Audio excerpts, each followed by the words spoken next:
We move on now to our second leading story. The Ibrahim Index on African governance indicates that South Africa has had an annual average decline over the decade in justice, also in the economic opportunities available in the country, human rights and development. It adds, though, that the Rainbow Nation has improved in the last 5 years. 2017, it, however, paints could be one of the country's worst years in politics and economy. Doesn't sound good. Absolutely, Jerry. Indeed, Jerry, and 2017 was the year of motion of censures, especially for President Jacob Zuma. Elected in 2009, Zuma will leave the presidency of South Africa in mid-2019. He has narrowly and repeatedly escaped impeachment proceedings, being accused of influence peddling in connection with the wealthy Gupta family.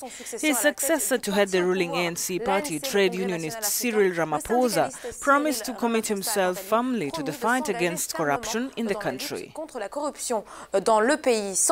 Without further ado, we head to South Africa, where we are joined by Piet Rampedi, editor at African Times. Hello, Mr. Rampedi. Would you say this has been the most difficult year for South Africa in politics as well as in its economy?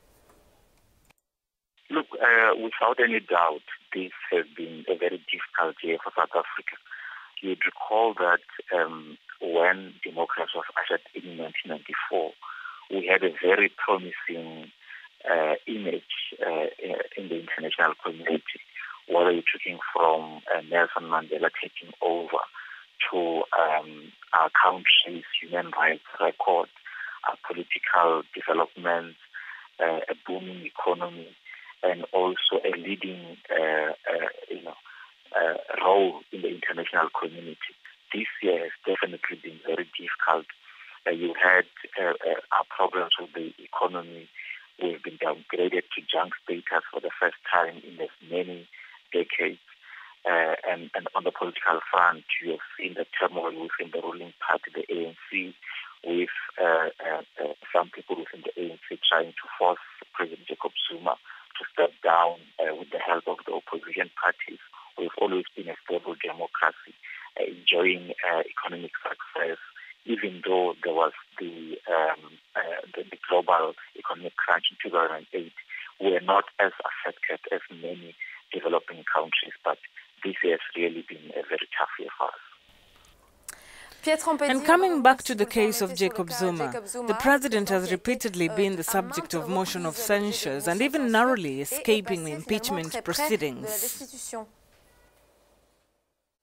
It really defines South Africa, because you'll remember that the last attempt at removing President Jacob Zuma was on the 8th of August. The entire world, including our brothers and sisters on the African continent, were all looking at South Africa. All eyes were on our parliament on that fateful night. And really, because for the first time, the National Assembly had granted opposition parties the right or the wish to have a secret ballot. But luckily, he survived. But the effects of that motion of no confidence are still being felt throughout the country, because opposition parties have been so emboldened. And then there's been boasting that for the first time, they managed to convince members of the ruling party to vote with them or against President Jacob Zuma. So the effects of that attempt at impeaching President Jacob Zuma are still being felt in this country even today. And how have the events in Zimbabwe affected the politics in South Africa? Une période de transition politique, de turbulence politique ces dernières semaines. Est-ce que ces événements ont eu un impact sur l'Afrique du Sud? Et si c'est le cas, quel a été l'impact de la situation au Zimbabwe en Afrique du Sud? It has affected politics. Remember that South Africa and Zimbabwe enjoy very close economic and political and cultural ties. We are currently having no fewer than 5 million Zimbabweans in South Africa, and we are basically affecting the Zimbabwean economy. Whatever happens in South Africa affects the Zimbabwean economy. More than half of companies that are operating in Zimbabwe are South Africans. Whether you talk about the banks, whether you talk about the fuel industry, each and every little problem that Zimbabwe was going to cause a lot of Zimbabweans to cross the border to come to South Africa, and we're going to fit with a lot of social problems. So that situation affected us, but fortunately, the way it was handled, it left everybody feeling relieved that we didn't see any bloodbath in Zimbabwe. The coup was avoided, and eventually everything seems to have returned to normal. A last question. Cyril Ramaphosa has promised to end corruption if he becomes president of the country in 2019. Do you think he could change the situation? Est-ce que si celui-ci venait à être élu à la tête du pays, puisqu'il va probablement se présenter à la présidentielle en 2018, est-ce que cela fera la différence en 2019, pardon?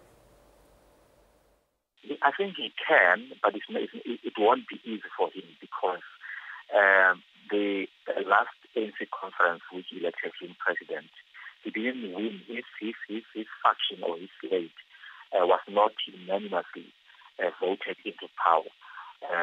You had a situation where in the top 6 position of the ruling ANC, only 3 people, including himself, came into power, and the other 3 are all staunch supporters of his rival.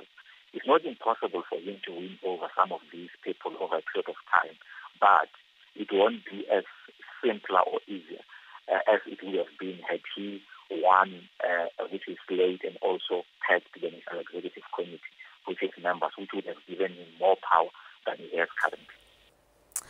Thank you very much, Piet Rampedi. We have to close this chapter of South Africa, which has actually gone through a very difficult period in 2017. Thank you once again, Piet Rampedi. D'avoir accepté notre invitation ce matin. Piet Rampedi, qui est donc éditeur. Piet Rampedi is an editor at Africa Times in Johannesburg, South Africa. Thank you very much for speaking with us.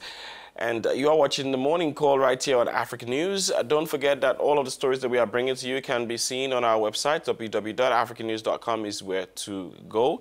And you can also watch the videos of our programs on the other videos of our programs on the website. Again, www.africanews.com is where to go.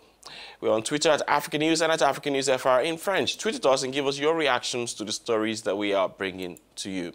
And speaking about our tweets, let us now take some of your tweets about the Liberian election.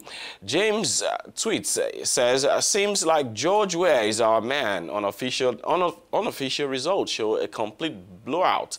And Robert Nagila takes pictures of deserted streets of Monrovia during the elections. His tweet reads, Liberia decides the streets of Monrovia are empty. And yes, you can see that on your screen. Please keep your tweets coming in at African News using the Morning Call hashtag. And we will be showing them right here on the screen. And still to come on the program, we have